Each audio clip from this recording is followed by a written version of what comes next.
Bill Gates owns 269,000 acres of American farmland. That makes him the largest private farmland owner in the United States. Jeff Bezos bought 420,000 acres in Texas. Chinese billionaires control 380,000 acres across the Midwest. Pension funds, hedge funds, and foreign governments have acquired over 30 million acres of U.S. farmland in the last decade alone. That's an area larger than Pennsylvania. And they're not done. Every week, another farm is sold to a billionaire. Another family that's worked the land for generations cashes out. Another piece of America's food system comes under the control of people who've never planted a seed in their life. But here's what should terrify you. They're not buying farmland to farm. They're buying it to control the food system. It's because when you control food, you control everything. Population, policy, prices, governments. And once you see the pattern, once you understand what they're building and why they're moving now, you'll realize this isn't about agriculture. It's about power. Complete, total, irreversible power over the one thing every human needs to survive: food. This isn't conspiracy. This is documented acquisitions, public records, and a pattern that's been used 3 times in history to consolidate control over entire populations. And it's happening right now, silently, legally, while everyone watches Netflix and argues about politics. Let me show you who's buying, how they're doing it, what they're building, why in 10 years you'll be eating what they tell you to eat, at the prices they set, with no alternatives and no escape. Because the great food reset isn't coming, it's already here. Before we understand what's happening now, we need to understand what farmland actually is and why it's different from every other asset. Farmland isn't like stocks or bonds or real estate. You can't create more of it. You can't print it. Can't inflate it away. There are 915 million acres of farmland in the United States. That's it. That number doesn't grow. It shrinks. Every year we lose farmland to development, to urbanization, to environmental degradation. We're down from 950 million acres in 1950. Less farmland, more people. Basic math says that makes it more valuable every year. But it's not just about scarcity. Farmland produces the one thing humans cannot live without: food. You can survive without oil. People lived for thousands of years without electricity. You can function without internet, without cars, without phones. You cannot survive without food. 7 days without food and society collapses. Riots, violence, total breakdown. Every government knows this. Every military strategist knows this. Control food, and you control populations. Historically, farmland was owned by families. Farmers, people who worked the land, lived on it, passed it down through generations. In 1950, there were 5.4 million farms in America. Average size, 213 acres. By 2020, there were 2 million farms. Average size, 445 acres. Half the farms disappeared. The remaining ones doubled in size. That's consolidation. But that consolidation was still mostly farmers. Bigger farms, yes, but still owned by people who farmed. It's changing. Fast. In 2010, institutional investors, foreign buyers, billionaires, they owned about 100 million acres of U.S. farmland. That's 11% of total farmland. By 2020, they owned over 200 million acres. That's 22%. In 10 years, institutional ownership doubled, and the pace is accelerating. In 2023 alone, over 5 million acres changed hands to non-farmer buyers. That's more than the entire state of Connecticut sold in 1 year. Projections say by 2030, institutional and foreign ownership will exceed 40%. That's 400 million acres. Nearly half of America's food production controlled by people who don't farm. By people whose only interest is return on investment. And by 2040, some models say 60%. The family farm, the foundation of American food security for 250 years, will be a museum exhibit. Now let's talk about who's actually buying and why their motivation should scare you. Bill Gates. 269,000 acres across 19 states. He started buying quietly in 2013 through shell companies and LLCs. Nobody noticed until 2021, when journalists connected the purchases. Gates says he's investing in sustainable farming and climate solutions. But here's what he's actually doing. He's buying land near major cities. Land with water rights. Land that sits on aquifers. In Arizona, he bought 25,000 acres of desert farmland that controls water rights for Phoenix. In Louisiana, he bought farmland adjacent to industrial zones. In Nebraska, he bought land sitting on the Ogallala Aquifer, the largest underground water reserve in America. He's not farming it. He's leasing it to farmers who pay him rent that increases every year. Rent that gives Gates control over what they grow, how they grow it, when they harvest. But Gates is small compared to the institutional buyers. Hancock Agricultural Investment Group manages $2.4 billion in farmland. TIAA, the pension fund, owns over $10 billion in farmland across the US, Australia, and Brazil. UBS manages farmland portfolios worth $5 billion. These aren't farmers, these are asset managers. And they're buying because farmland has one characteristic that makes it perfect for institutional investment. It's uncorrelated to stock markets, appreciates steadily, produces annual income from crops or rent, and can be leveraged.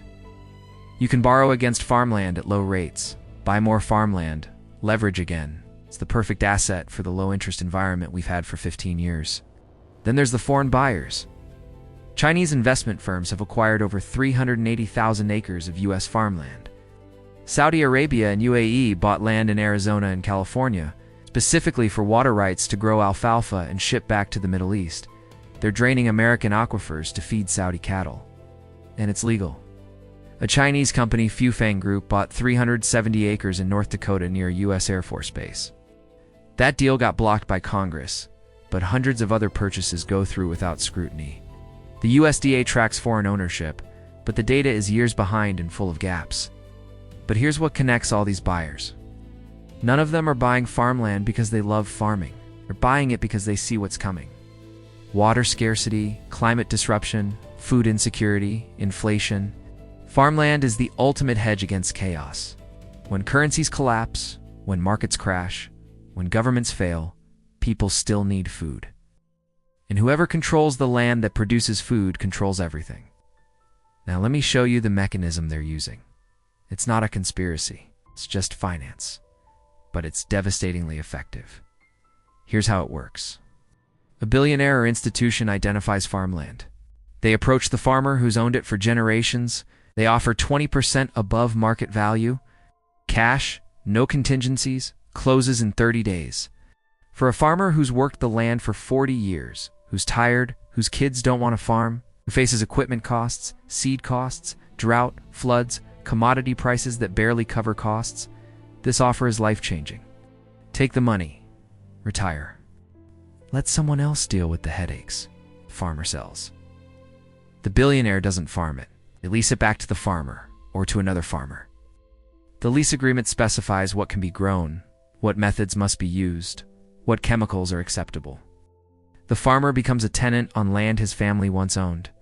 He pays rent, follows the rules, and if he refuses, if he tries to farm organically or tries methods the billionaire doesn't approve, the lease isn't renewed, someone else is found, someone more compliant. This is the sharecropper model repackaged for the 21st century. After the Civil War, freed slaves and poor whites worked land owned by wealthy landowners.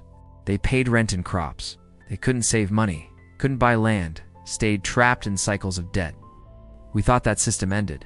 It didn't. It's back. And this time it's not just former slaves and poor whites, it's all farmers. They're being converted into tenants, into employees, into people who follow orders instead of making decisions. And here's the mechanism that makes it permanent. The billionaire leverages the farmland. They borrow against it, buy more farmland, leverage again. Each purchase raises land prices. Higher prices make it harder for family farmers to buy land. When farmland near you sells for $15,000 per acre instead of $8,000, you can't expand. You can't buy your neighbor's land when he retires, but the billionaire can. And when land prices rise high enough, your property taxes rise, your costs increase, your margins shrink. Eventually you can't sustain it. You sell to the billionaire, who leases it back. The cycle perpetuates. Within 20 years, the majority of American farmers will be tenants. They'll work land owned by institutions headquartered in New York, London, or Beijing. They'll grow what they're told. They'll use the seeds, fertilizers, and methods dictated by people who've never touched a plow. And if they refuse, they'll be replaced by someone who won't. Now let's talk about what this means for food itself. Because when you control the land, you control what's grown. And what's grown determines what you eat. Industrial agriculture, the kind billionaires and institutions prefer, focuses on commodity crops. Corn, soy, wheat, cotton. Why? Right. Because they're easy to store, transport, and sell globally. They're fungible. A bushel of corn from Iowa is the same as a bushel from Nebraska. It's standardized, commoditized, financialized. But here's what commodity crops don't do. They don't feed people directly. 90% of corn grown in America is used for animal feed or ethanol. 85% of soy is animal feed or industrial products. These crops feed the industrial food system. Factory farms, processed foods, biofuels, they don't feed humans directly. They feed the machines that create food-like products. Small diversified farms grow vegetables, fruits, meat, eggs, dairy, food humans eat, but those farms are disappearing. In 1950, there were 2 million vegetable farms in America. This is the efficiency argument. Industrial agriculture produces more calories per acre. It feeds more people with less labor. That's true. But here's what they don't tell you. Those calories are nutritionally empty. Corn and soy are turned into high fructose corn syrup, soybean oil, and processed food ingredients. The rise in obesity, diabetes, heart disease, cancer, all correlates with the industrialization of food. When food became a commodity instead of nourishment, health collapsed. And when billionaires control what's grown, you lose choice. You eat what's available. And what's available is determined by what's profitable. Fruits and vegetables are labor-intensive, perishable, risky. Corn and soy are mechanized, storable, profitable. So that's what gets grown. And the food system adjusts. Processed food companies buy the corn and soy. They engineer products that are addictive, shelf-stable, and cheap. You buy them because they're available and affordable, and your health degrades. But the billionaires profit at every stage. They own the farmland that grows the commodities. They own the food companies that process them. They own the pharmaceutical companies that treat the diseases caused by the processed food. It's vertical integration. Rockefeller's model applied to food. Now, let's talk about water. Because land without water is worthless, and water is becoming the most valuable resource on Earth. The Ogallala Aquifer, which provides water for 30% of U.S. irrigation, is being depleted faster than it's replenished. In 50 years, much of it will be gone. California's Central Valley, which produces 25% of America's food, sinking because groundwater extraction is collapsing the land. Arizona, Nevada, Utah, they're running out of water. The Colorado River, which supplies water to 40 million people, is at historic lows.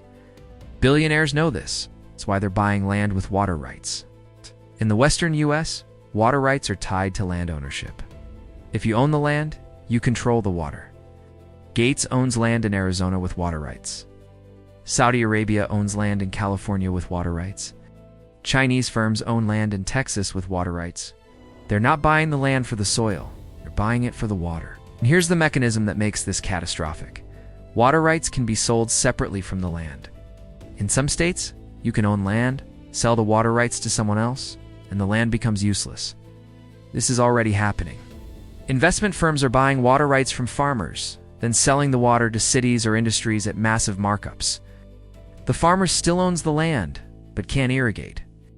The land becomes unproductive, and the investment firm makes 20% annual returns selling water. In 30 years, water will be more valuable than oil. Whoever controls water, controls food. Whoever controls food, controls populations. The billionaires see this. It's why they're positioning now. Let me show you what the Great Food Reset actually looks like, because this isn't theoretical. It's happening in stages, and we're already at stage 3. Stage 1 was land acquisition. That's mostly complete. Billionaires and institutions now control enough farmland to influence markets. Stage 2 is consolidation. Large-scale farming operations replacing small, diversified farms. Monoculture replacing diversity, tenants replacing owners, that's underway. Stage 3 is vertical integration. Billionaires don't just want to own the land. They want to own the entire food chain. Land, seeds, fertilizer, processing, distribution, retail. This is the Rockefeller model applied to food. It's already happening. Let me show you. Bill Gates is the largest private farmland owner in America. He's also the largest funder of agricultural research. The Gates Foundation has invested billions in synthetic biology, lab-grown meat, genetically modified crops, and agricultural biotechnology. He funds companies that produce the seeds farmers must buy. He funds research into farming methods that require those seeds. He owns the land where those seeds are planted. He profits at every stage. Bezos owns Farmland. He also owns Whole Foods. He controls the production and the retail. Vertical integration. When you buy organic vegetables at Whole Foods, you might be buying produce grown on land Bezos owns, processed in facilities he controls, sold in stores he operates. He profits 3 times. And you have no alternative because he's consolidated the market. BlackRock, Vanguard, State Street, the 3 largest asset managers in the world, own shares in every major food company. Nestle, Unilever, Kraft Heinz, Tyson, Cargill, Monsanto, they're the largest shareholders. They own the farmland through agricultural investment funds. They own the seed companies. They own the food processors. They own the retailers. The same institutions control the entire chain, and their only interest is return on investment. Stage 4, which is beginning now, is market control. When you own enough of the supply chain, you set prices, you dictate terms, you eliminate competition. This is Rockefeller's Standard Oil applied to food, and it works the same way. Control enough of the production, enough of the processing, enough of the distribution, and you control the market. Competitors can't match your scale. They can't match your costs. You're forced to sell or go bankrupt. You buy them. The consolidation accelerates. Right now, 4 companies control 80% of beef processing in America. Tyson, Cargill, JBS, National Beef. If you raise cattle, you have to sell to one of them. They set the price. You take it or you don't sell. That's not a market. That's a monopoly. The same is happening in pork, chicken, grain processing, seed production. 4 to 6 companies control each sector. They're all owned by the same institutional investors. Stage 5 is the endgame. Digital control systems tied to land ownership. This sounds like science fiction, but it's already being implemented. Precision agriculture, they call it. Sensors in the soil, drones monitoring crops, AI optimizing yields, blockchain tracking every seed, every input, every harvest. The technology exists. The infrastructure is being built. And when it's complete, farming becomes a digital system controlled remotely. Here's how it works. The billionaire owns the land. The farmer is a tenant. The tenant uses seeds provided by the landowner. Those seeds are patented, genetically modified, trackable. The farmer uses fertilizers and pesticides specified in the lease. The farmer plants, waters, and harvests according to AI optimization. The data from the farm feeds into a central system. The system determines what's grown, when it's harvested, where it's sold. The farmer is an operator, not a decision maker. He follows the system. If it deviates, if he tries to save seeds, if he uses unapproved methods, the system flags him. The lease is terminated. He's replaced. This isn't hypothetical. John Deere, the largest farm equipment manufacturer, has implemented digital systems that prevent farmers from repairing their own tractors. The tractor is digitally locked. Only John Deere technicians can service it. Farmers sued, they lost. Right to repair laws failed. Equipment they bought, they don't fully own. It's licensed, controlled remotely, and that model is spreading to seeds, land, and food production. In 20 years, a farmer won't farm, he'll operate. He'll follow instructions delivered by an app owned by a corporation headquartered 1,000 miles away. He won't own land, won't own equipment, won't own seeds. He'll be an employee in everything but name. And if he refuses, someone else will take the job. Because by then, there won't be alternatives. Now let's talk about what this means for you. Because when food is controlled by billionaires, your choices disappear. You eat what's produced. What's produced is determined by profit, not nutrition. Commodity crops processed into food-like products. Cheap, shelf-stable, engineered for addiction, not health. Obesity, diabetes, heart disease, cancer, they'll continue rising. Not because people lack willpower, because the food system is designed to produce sick people, and prices will rise. When supply is controlled by a few entities, they set prices. They'll say it's inflation, supply chain issues, climate change. But the real reason is market power. When 4 companies control beef, they coordinate prices. They don't need to collude overtly, they just follow each other's lead. One raises prices, the others follow within days. That's not inflation. That's monopoly pricing. And it's legal as long as they don't explicitly coordinate. Food inflation has outpaced wage growth for 20 years. It will continue, because the consolidation continues. Every year, fewer companies control more of the food system. Every year, they have more power to raise prices. And you have no choice but to pay, because you have to eat. But here's the darkest implication. When food is controlled, populations are controlled. Governments that anger the food controllers can be starved. Countries dependent on food imports can be leveraged. The 2008 food crisis caused riots in 30 countries. Governments fell. Egypt, Tunisia, Libya, the Arab Spring started with bread shortages.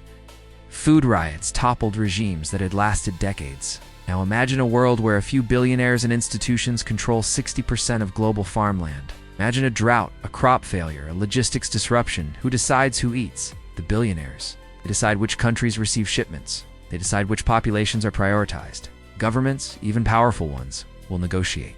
They'll make concessions, policy concessions, political concessions, economic concessions. Because if your people are starving, you'll agree to anything. This is the ultimate power. Not military, not financial, biological.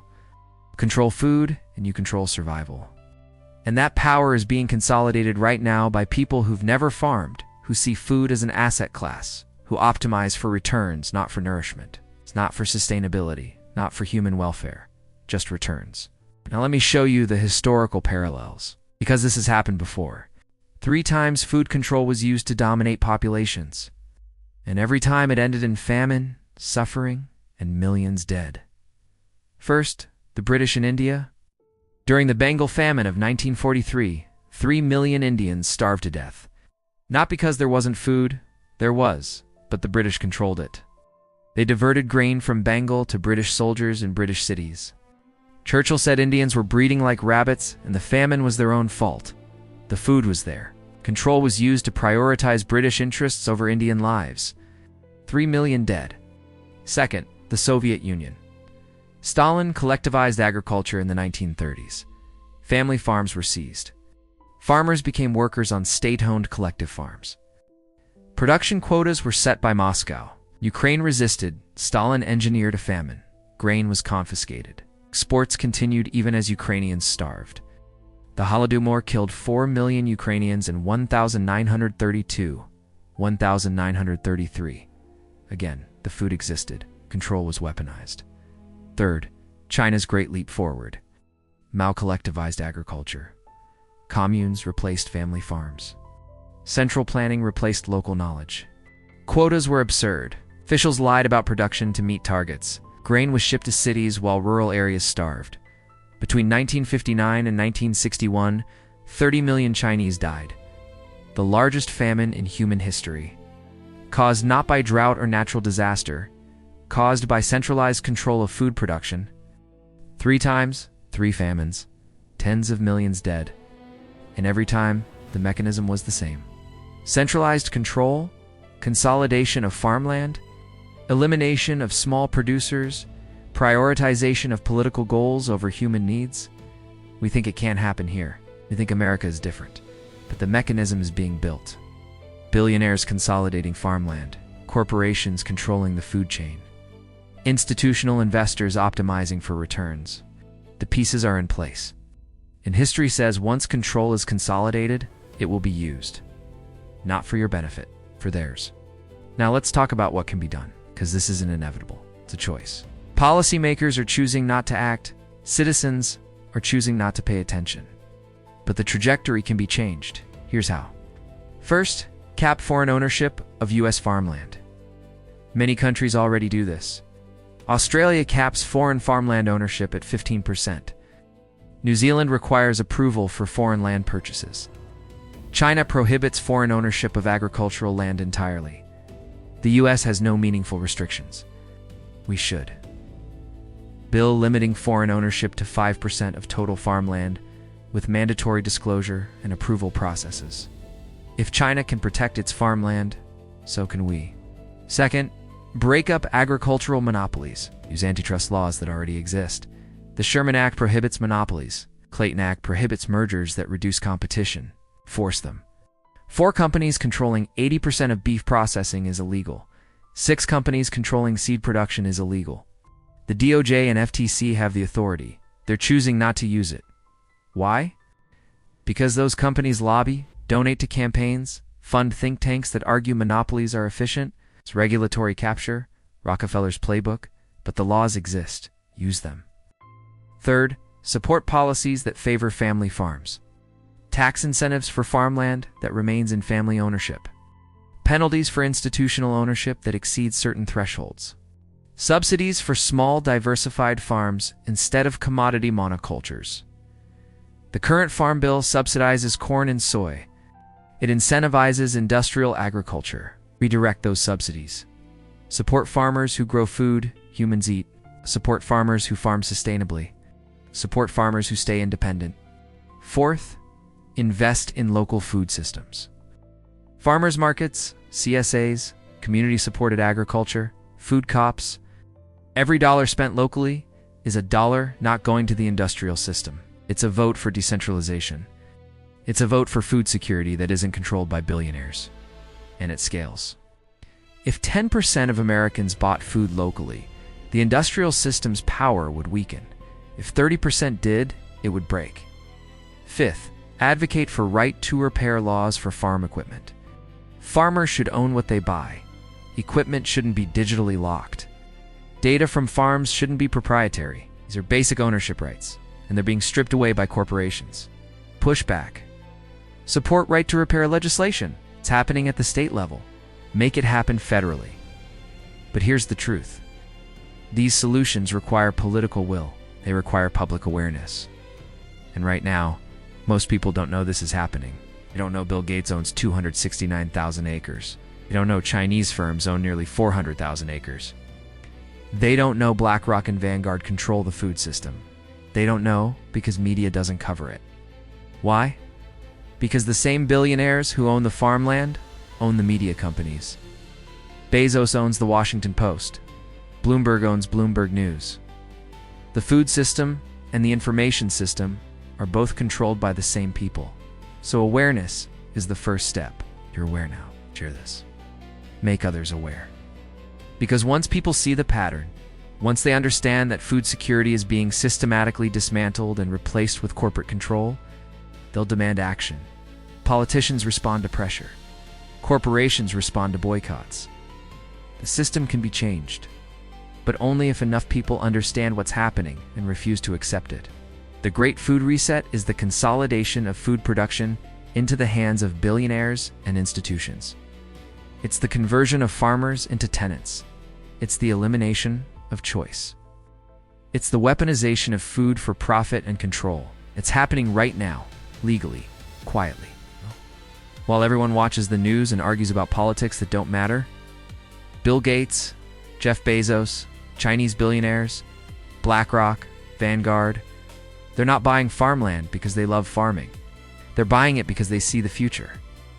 Water scarcity, climate disruption, food insecurity, collapse. And they're positioning to control the one resource everyone needs: food. Whoever controls food controls survival. And they're making sure that when the system breaks, when shortages hit, when prices explode, they're the ones who decide who eats and who doesn't. This isn't conspiracy theory. This is documented land acquisitions, public financial filings, and historical patterns that have played out 3 times before. Every time food was consolidated, every time control was centralized, millions died. Not because there wasn't food, because the food was controlled. And the people in control used it for power, not for nourishment. We're at stage 3 of 7. Land acquisition, consolidation, vertical integration. Next comes market control, then digital systems, then weaponization. The sequence is visible. The trajectory is clear. And unless something changes, unless people wake up and demand change, the Great Food Reset will be complete in 20 years. You'll eat what they allow, you'll pay what they charge, and you'll have no alternatives because they'll own the land, the water, the seeds, the processing, the distribution, and the retail. Farm to table will mean billionaires farm to billionaires table, and you'll rent a seat. If this showed you something you didn't see before, if you understand now that food security is being systematically destroyed and replaced with corporate control, then you're starting to see how power actually works. Subscribe if you want to understand the systems being built around you, because they're not teaching this in schools. They're teaching you that billionaires are innovators, that consolidation is efficiency, that monopolies are progress, but the pattern says otherwise. The history says otherwise. And the billionaires buying all the farmland, they're betting you won't figure it out until it's too late. The Great Food Reset isn't a future threat. It's happening now. And in 20 years, when you can't afford food, when choices have disappeared, when you're eating processed garbage because it's all that's available, you'll remember this moment. You'll remember that you were warned, that you knew. You'll have to decide whether you did anything about it or whether you just watched it happen. The billionaires are betting you'll watch. Prove them wrong.